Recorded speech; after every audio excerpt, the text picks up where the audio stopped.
అందాల యాంకర్ అనసూయ గురించి రెండు తెలుగు రాష్ట్రాల ప్రజలకి ప్రత్యేకంగా చెప్పనక్కర్లేదు. సోషల్ మీడియాలో నిత్యం యాక్టివ్గా ఉండే ఈ భామ తన ఇన్స్టాగ్రామ్ స్టోరీలో ఓ ఫోటో షేర్ చేసి ఆసక్తికర విషయాన్ని తెలిపింది. మొదట కొంతమంది ఎన్సీసీ మెంబర్స్ ఉన్న ఓ ఫోటోను షేర్ చేసి అందులో తాను ఎక్కడ ఉందో కనిపెట్టాలంటూ పరీక్ష పెట్టింది.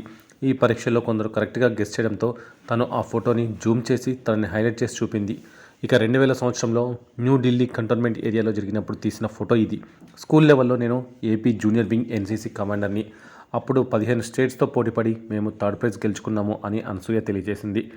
నా పర్సనాలిటీ డెవలప్మెంట్లో ఎన్సీసీ చాలా తోడ్పడిందని చెప్పుకొచ్చిన అనసూయ ఇప్పుడు ఆ మెమరీ గుర్తుకొచ్చింది అంటూ తన పోస్ట్లో పేర్కొంది.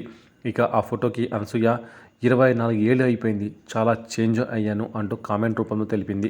మరో పిక్లో ఇప్పుడు 24 ఏళ్ల తర్వాత ఇలా ఉన్నాను అంటూ తెలియజేసింది ఈ అందాల ముద్దుగుమ్మ. ఈ ఫోటో చూస్తున్న అనసూయను చిన్నతనంలో బాగా సన్నగా ఉన్నట్లుంది అంటున్నారు.